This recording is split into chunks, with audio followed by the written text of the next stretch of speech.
So this is not typical content that I would do, especially when it's not really speaking about your team, but yet it's speaking about our head coach. And I came across this video snapshot of Matthew Stafford and his wife Kelly on Kelly's podcast with, I believe, her co-host. I don't know his name offhand, but they are talking about Dan Campbell and the Detroit Lions. And I have to say that I was a little bit taken aback at what Matthew Stafford had to say.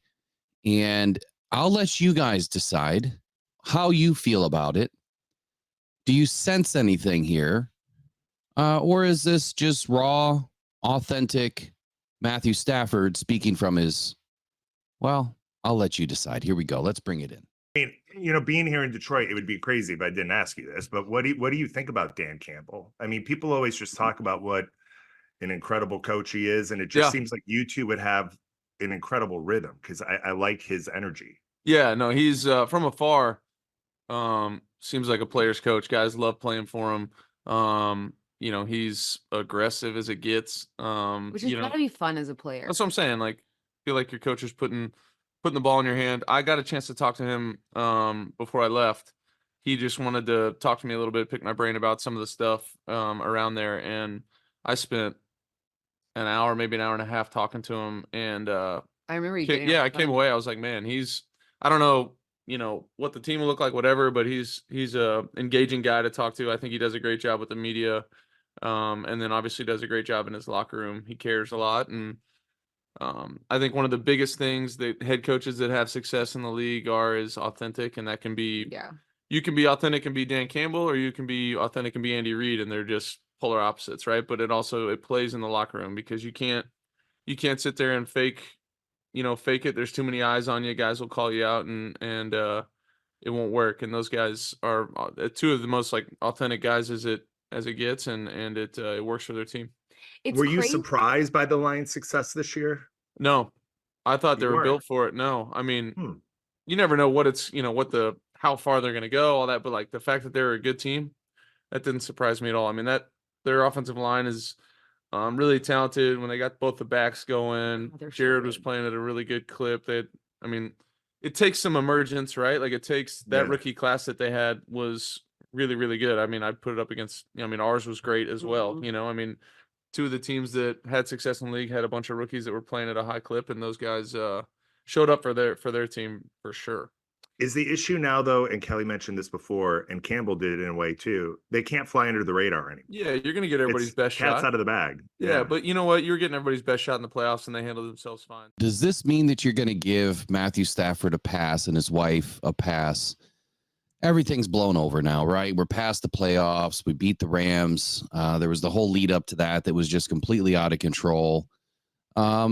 We supported our quarterback, Jared Goff. And I think that, maybe some people went a little too far with it. Maybe they didn't. Passionate fans do passionate things. But let's talk about this video specifically. So number one, he says we were built for it. He believes that our team was good, to quote Matthew Stafford, and built for it. He was not surprised by the success that our team had. And of course, he said, you don't know where they're going to go or how good they're going to be, but they had the right team. Definitely, second point, have the right coach. This one intrigued me a little bit because he never mentioned Sean McVay. He didn't say, you can be authentic and be Sean McVay, or you can be Dan Campbell and you're polar opposites. No, he said Andy Reid and Dan Campbell. He never once mentioned his coach. Why? I don't know. Is there anything there? Maybe. Is Matthew Stafford happy in LA? Probably.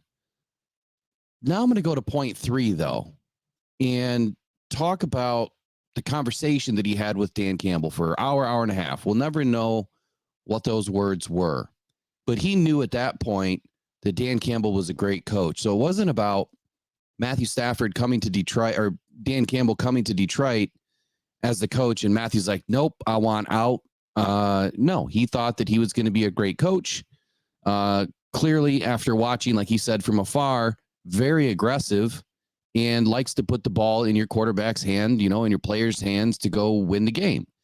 And we know that's who Matthew Stafford is. I mean, come on. How many fourth quarter comebacks did the guy have in Detroit? A ton. Matter of fact, I was thinking at one point he was leading the league in fourth quarter comebacks. Not the way you want to win every game, but it was exciting nonetheless. But here's where I'm going to dip into the controversy and the conspiracy. Do you guys remember a few weeks ago, I put out a video where there was an article by the Rams Wire talking about could they trade again? Meaning the Lions and the Rams trade quarterbacks again. Does this not give you any sort of a feeling like it's Matthew Stafford and his wife trying to clear the air, trying to make a nice little bed to come home to? Now, I'm not saying I believe in this, but I'm gonna talk about it. I'm gonna throw out the conspiracy. It was posed to me, a few weeks back. Obviously, I found the article. I did the video. We talked about it. Obviously, Jared Goff's value is worth a ton. Would the Rams be willing to trade a couple more first round picks to get their old quarterback back? Would Jared Goff want to go back? I'm going to have to say that I don't think that that's going to happen, but I wouldn't put it past Brad Holmes to bring Matthew Stafford back to Detroit. Detroit wins a Super Bowl in 2024. I guess all is fair in love and war. I don't know. I don't know where I'm going with this because I mean, it's great that he comes out and he has these beautiful, nice things to say about Detroit and the coach and the team. And it resonates well with the fan base. He's well loved and admired, just not when we're going head to head. So I don't know. I wanted to bring it to everybody's attention. I thought it was interesting at the very least. And quite honestly, I think it was very good that Matthew Stafford stepped up and spoke highly of the team in Detroit and Dan Campbell and showed his respect. So I think that's all I can really say about it. I think it was a good move. Maybe it was a good PR move, but either way, it was a good move by Matthew Stafford. Is there going to be anything on the very end of this? Is there going to be, some more controversy and conspiracy talk happening? Is there going to be some trade rumors popping up? Well, if they do, this is where you heard it first.